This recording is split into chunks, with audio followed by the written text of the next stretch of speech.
ಪ್ರತಿಯೊಬ್ಬರೂ ವ್ಯಸನವನ್ನು ತ್ಯಾಗ ಮಾಡುತ್ತೇನೆ ಎಂದು ಸಂಕಲ್ಪ ತೊಟ್ಟು ಪರಿಶುದ್ಧ ಜೀವನ ಸಾಗಿಸಬೇಕು. ಸಮಾಜದಲ್ಲಿ ನಿಮ್ಮನ್ನು ಗುರುತಿಸುವಂತಹ ಮಹತ್ತರ ಕಾರ್ಯದಲ್ಲಿ ತೊಡಗಿಸಿಕೊಳ್ಳಬೇಕೆಂದು ಯರ್ನಾಳದ ಗುರು ಸಂಗನಬಸವ ಸ್ವಾಮೀಜಿ ಹೇಳಿದರು.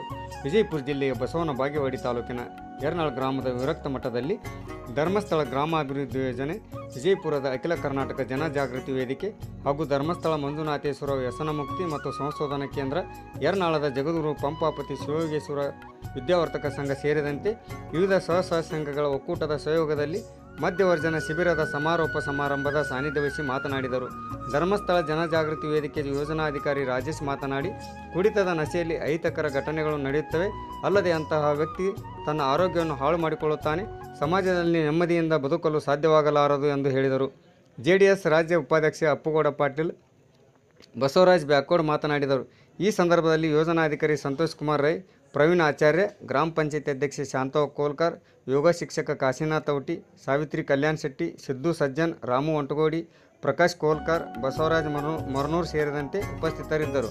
ಅಂಬಿಕಾ ಪಾಟೀಲ್ ಸ್ವಾಗತಿಸಿದರು. ನಂದಕುಮಾರ್ ವಂದಿಸಿದರು. ಸೇವಾ ಪ್ರತಿನಿಧಿಗಳಾದ ಭುವನೇಶ್ವರಿ ಹಾಗೂ ರಾಜೇಶ್ವರಿ ಈ ಸಂದರ್ಭದಲ್ಲಿ ಉಪಸ್ಥಿತರಿದ್ದರು.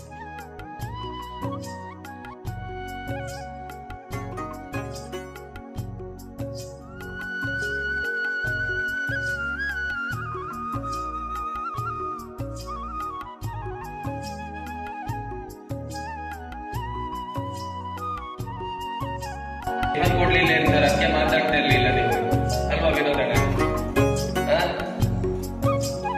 ಚೆನ್ನಾಗಿ ರೆಡಿಯಾಗಿದ್ದೀರಾ? ಖುಷಿ ಇದೆಯಾ? ಮತ್ತೆ ಈಗ ಮಧ್ಯದಲ್ಲಿ ಎದ್ದು ಹೋಗೋರಿದ್ದೀರಾ? ಸಂತೋಷ. ಎಂತ ಹುಡುಕ್ತಿದ್ದೀರ? ನನಗೆ ಗೊತ್ತಾಗ್ತದೆ, ನಾನೀಗ ಯಾರು ಏನ್ ಮಾಡ್ತಿದ್ದೀರೆಲ್ಲ ಗೊತ್ತಾಗ್ತದೆ. ಯಾಕೆಂದ್ರೆ ಸ್ವಲ್ಪ ಹೈಟ್ ಅಲ್ಲಿರೋದು ನಾನೇ. ನಿಮ್ಗೆ ಈಗ ಕೆಳಗಡೆ ಕೂತ್ಕೊಂಡಿದ್ದಾರೆ ನಮ್ಮ ಪ್ರಾದೇಶಿಕ ನಿರ್ದೇಶಕರು ಈ ಕಾರ್ಯಕ್ರಮಕ್ಕೆ ಬರಲಿ. ನಿಮ್ಮ ಕಷ್ಟ ನಿವೇದನೆ ಎಲ್ಲವನ್ನು ನೋಡಿಕೊಂಡು ಅದನ್ನು ಸೇರಿಸಿಕೊಂಡು ನಾವು ಶಿಬಿರವನ್ನು ಯಶಸ್ವಿ ಮಾಡಿದ್ದೇವೆ. ಆದ್ರೆ ಮನೆ ಭೇಟಿಗೆ ಬರ್ತಿಲ್ಲ. ಅವಾಗ ನಿಮ್ಮ ಮನೆ ಹೆಂಡತಿ ಪಕ್ಕಕ್ಕೆ ಇರ್ಬೇಕಾಗ್ತದೆ. ಹಾಗಾಗಿ ಆದ್ಮೇಲೆ ನೀವೆಷ್ಟು ಪುಣ್ಯವಂತರು ಅಂತ ಹೇಳಿ ಅರ್ಥ ಮಾಡಿಕೊಳ್ಬೇಕು. ಇವತ್ತು ನಾನು ಸುಮಾರು 17ನೇ ವರ್ಷ ರನ್ನಿಂಗು ಸಂಸ್ಥೆಯಲ್ಲಿ ಕೆಲಸ ಮಾಡ್ತಾ ಇದ್ದೀನಿ. ಧರ್ಮಸ್ಥಳ ಗ್ರಾಮಾಭಿವೃದ್ಧಿ ಯೋಜನೆಯಲ್ಲಿ ಸಂಸ್ಥೆಯಲ್ಲಿ 17ನೇ ವರ್ಷ ರನ್ನಿಂಗ್ ಅನ್ನ ಕೆಲಸ ಮಾಡ್ತಾ ಇದ್ದೀನಿ. ಡಿಸೆಂಬರ್ ಬಂದ್ರೆ ಅಥವಾ ಜನವರಿ ಬಂತು ಅಂತ ಹೇಳಿದ್ರೆ 17 ವರ್ಷ ಪೂರ್ಣ ಆಗ್ತದೆ. ಇಲ್ಲಿವರೆಗೂ ಸಮೇತ ನನಗೆ ಯಾರು ಸಮೇತ ಪೂರ್ಣ ಕುಂಭದಲ್ಲಿ ಸ್ವಾಗತವನ್ನು ಮಾಡಲಿಲ್ಲ. ಇವತ್ತು ರಂಗಕುಮಾರ್ ಸರ್ ಅವರು ಸುಮಾರು 15-16 ವರ್ಷ ಅವರು ಸಹ ಕೆಲಸವನ್ನು ಮಾಡ್ತಿದ್ದಾರೆ. ರಂಜಿತ್ ಮೇಡಮ್ ಅವರು ಕೆಲಸ ಮಾಡ್ತಿದ್ದಾರೆ. ಹಾಗೆ ನಮ್ಮ ಅಂಬಿಕಾ ಮೇಡಮ್ ಅವರು ಕೆಲಸ ಮಾಡ್ತಿದ್ದಾರೆ. ನಮ್ಗೆ ಯಾರು ಸಹ ಪೂರ್ಣ ಕುಂಭದಲ್ಲಿ ಸ್ವಾಗತವನ್ನು ಮಾಡಲಿಲ್ಲ. ಕುಟುಂಬದ ಒಂದು ಘನತೆ ಅನ್ನುವಂಥದ್ದಾಗ್ತದೆ.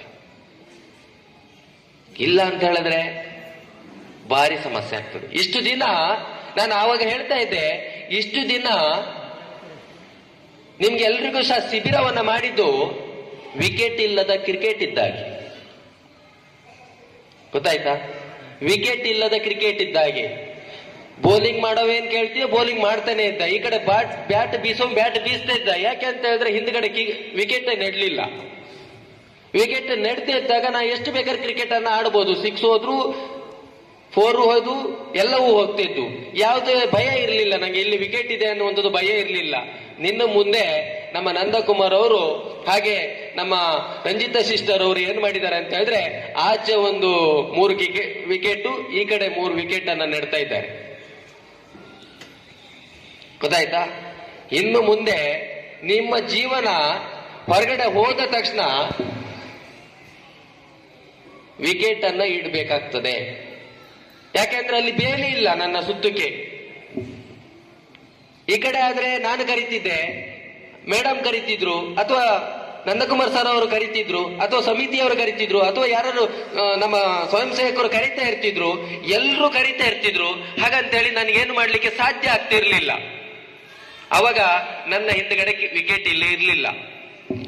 ಇನ್ನು ಮುಂದೆ ನಿಮ್ಗೆ ಯಾರು ಬೇಲಿ ಇಲ್ಲ. ನಿಮ್ಮ ಹೆಂಡತಿಯೇ ನಿಮ್ಗೆ ಬೇಲಿ. ನಿಮ್ಮ ಹೆಂಡತಿಗೆ ನಿಮ್ಗೆ ಬೇಲಿ ಇದ್ದಾಗೆ ಅಥವಾ ವಿಕೆಟ್ ಇದ್ದಾಗೆ. ವಿಕೆಟ್ ಕಿತ್ತು ಮತ್ತೆ ಹೊಡಿಬೇಡಿ. ವಿಕೆಟು ನಿಮ್ಮ ಹೆಂಡತಿಯ ವಿಕೆಟ್ ಇದ್ದ ಹಾಗೆ. ನಾಳೆ ದಿನ ನೀವೆಲ್ಲಾದ್ರೂ ಸಮೇತ ಔಟ್ ಎಲ್ಲರ ಆಗದ ಹಾಗೆ ನೀವು ನೋಡಿಕೊಳ್ಬೇಕು. ಎಷ್ಟು ಇಲ್ಲಿ 6 ಹೊಡೆದಿದ್ರು, ಎಷ್ಟು 4 ಹೊಡೆದಿದ್ರು, ಅಥವಾ ಎಷ್ಟು 2D ಅಥವಾ ಎಷ್ಟು ರನ್ಗಳನ್ನು ಇಲ್ಲಿ ಬಾರಿಸಿದ್ರು, ನಾಳೆ ಅಲ್ಲಿ ಬಾರಿಸುವಾಗ ವ್ಯತ್ಯಾಸ ಆಗ್ಲಿಕ್ಕಿಲ್ಲ.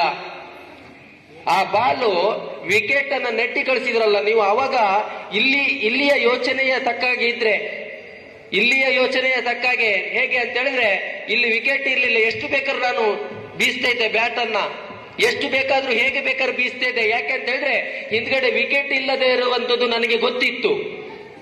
ಹಿಂದ್ಗಡೆ ವಿಕೆಟ್ ಇಲ್ಲದೆ ಇರುವಂತದ್ದು ನನಗೆ ಗೊತ್ತಿತ್ತು. ಇನ್ನು ಮುಂದೆ ವಿಕೆಟ್ ಇರ್ತದೆ, ನೋಡಿ ಬೀಸ್ಬೇಕು ಬಾಲನ್ನ. ಈ ಮಾತಿನ ತಾತ್ಪರ್ಯ ಇಷ್ಟೇ. ನಿಮ್ಮ ಹಿಂಭಾಗದಲ್ಲಿ ಬಾಲಕರು ಎಲ್ಲರೂ ಸಮೇತ ರೆಡಿಯಾಗಿರ್ತಾರೆ, ನಿಮ್ಮ ಹಿಂದೆ ಎಲ್ಲ ವಿಚಾರಗಳಲ್ಲಿ ಇರ್ತಾರೆ. ಈಚೆ ನೋಡಪ್ಪ, ಆಮೇಲೆ ಮಾತಾಡಂತ ನಾನು ಕೇಳ್ತೀನಿ, ಆಮೇಲೆ ಮಾತಾಡಿ.